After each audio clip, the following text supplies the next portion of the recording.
Hey guys, it's Dr. Sam Robbins. Today I'm going to speak about NoFap, which is basically masturbation and porn addiction, and I'll reveal the real truths and myths behind this. Now, over the past few months, I've received lots of questions about NoFap, which in all honesty, I had no idea what it was, right? So I decided to do lots and lots of research about it. Basically, NoFap is a website and a community forum that serves as a support group for those who wish to avoid pornography and masturbation.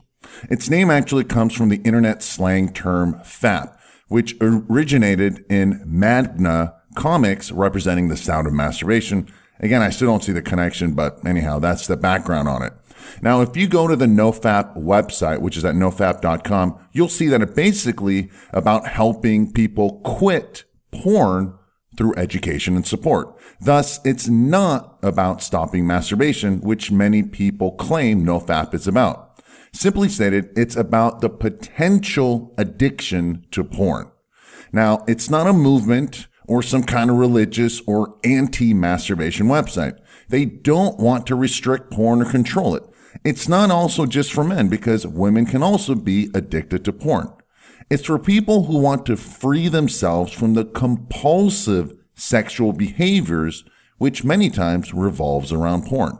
Now, NoFap helps their users overcome their sexual addictions so they can heal from porn-induced sexual dysfunctions, improve their relationships, and ultimately live more fulfilling lives.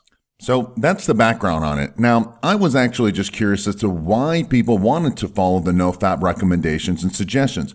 Why did so many guys keep asking my opinion about it? Well, one reason or belief of NoFap is that after abstaining from porn and masturbation for a period of time, some of the NoFap users claim to experience dramatic increases in social confidence, energy levels, concentration, mental acuity, motivation, self-esteem, emotional stability, happiness, sexual prowess, and attractiveness to the opposite sex. Now, some of the NoFap users say that their brains were just warped by porn at the expense of real relationships. So those were some of the benefits. Well, I dug deeper to see, how these benefits were even available, what caused them, and so forth. So, and doing some more research, I found that people who promoted NoFap, and not necessarily the nofap.com website specifically, but just, all the various blogs and YouTube videos and so forth, they say that porn causes dopamine levels to constantly go up and stay high, and thus causing an addiction, just like cocaine, amphetamines, heroin, and so forth. Yes, it's true, right? But so what? So does playing video games. So does getting a text. So does getting likes on Facebook or swiping left and right on a dating app, right? So does drinking coffee or anything with caffeine. So does having sex and gambling and hundreds of thousands of other activities that stimulate dopamine receptors. But these people say that there is no limit with porn as to how high the dopamine levels will go, and thus the potential dopamine damage. But that there are limits with all the other things I mentioned, from gambling to cocaine and stuff, as to how much damage dopamine can happen. But this is all total lies. Listen, your body has limits with everything. It will always balance itself out. And it does so after, for example, you have an orgasm, by then decreasing dopamine levels and then increasing serotonin, which is another neurotransmitter, and then increasing prolactin levels, a female hormone, something that other dopamine-induced activities cannot do. Again, drugs, gambling, and so forth. Now, I'm not going to get in all the science and get in the complicated stuff. It gets kind of boring. Needless to say, please don't think that by stopping porn and masturbation, you'll somehow magically fix your need for dopamine. You're not going to all of a sudden fix all your dopamine receptors. You'll simply go get a dopamine high from somewhere else because of a genetic issue, which I'll get to in a minute. Now, then there's this theory that if you don't masturbate, you'll also improve your dopamine levels, feel more confident, happier, and so forth. However, some of these same people are also okay with having sex. So what's the difference between sex and masturbation?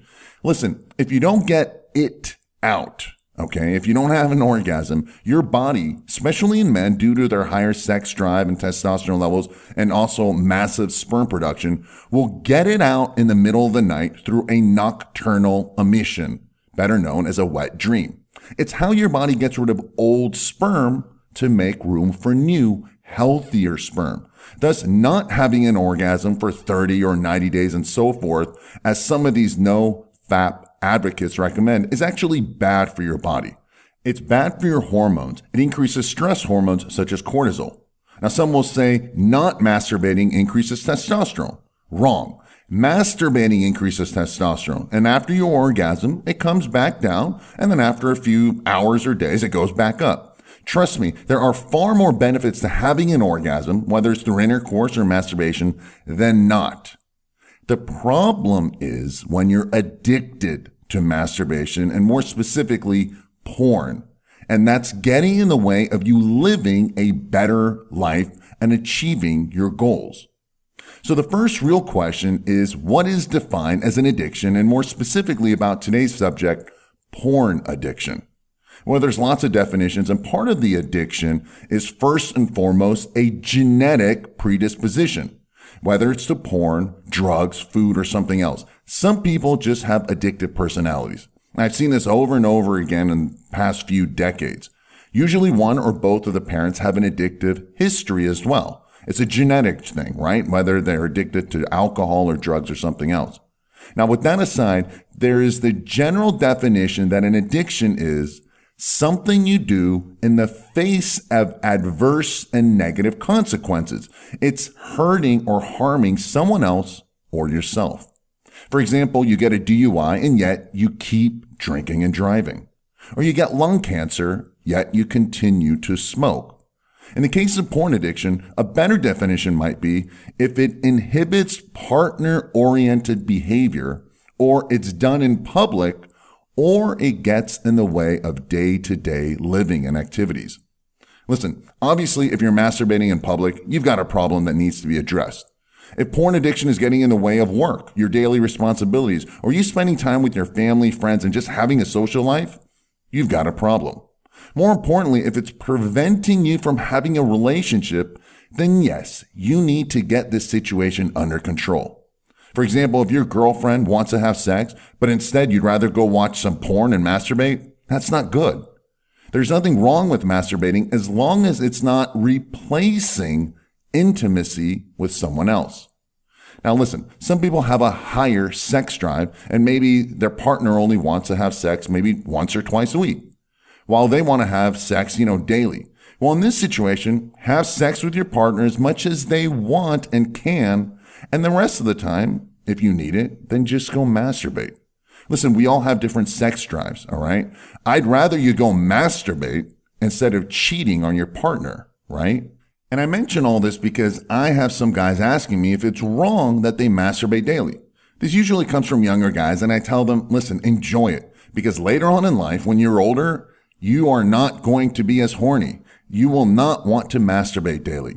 But again, I go back to the main problem. If porn is preventing you from having real relationships, especially intimate ones, then yes, you probably are addicted to it. Now, if you can't control it or limit it, so you can also have real intimate relationships, then like a drug, you need to just stop it. Put some kind of program on your computer or phone to block all the porn sites so you can't access them. This way you can control it. See how you feel after a week or two or a month or two, all right? You can still masturbate without porn. But again, don't let it replace human interactions and intimacy with another person. The bottom line is that in today's modern society, we are overstimulated because of stress and especially electronics. We have access to thousands of TV shows on demand, right? Thousands of books and articles and videos and pictures, so on and so forth. Never has our brains and bodies been so overstimulated with so many options at our fingertips. Thus, you need to replenish these energy stores, the dopamine and serotonin levels. You need to normalize cortisol and other stress hormones so you can feel normal. This is why so many people have anxiety and depression and feel panic and stress all day long, and they feel uncomfortable in social settings. Listen, if you want to really help normalize your dopamine, your serotonin, and cortisol levels, make sure you click the link below in the description area and watch the next video. It's a solution that hundreds of thousands of people have used for almost 20 years to help improve their mood, feel happy, and confident. Listen, I have no problem if you want to stop porn. Go for it. See how you feel. You want to stop masturbating too? Go ahead. But that's just not natural, all right? And it's not sustainable long term. But the bottom line is just don't let porn or masturbation take over your life, your thoughts, and certainly not your relationships. And that's it. Subscribe if you like it. Share the video with others so they can benefit as well. And then in the comments section below, let me know what you liked and learned about today's video. And make sure you also watch that next video on getting the proven formula for improving your neurotransmitters and hormones so you can feel happier, more confident, and reduce stress and worry. Just click the link below in the description area and let me know how it works for you. As always, thanks for listening and have a happy and healthy day.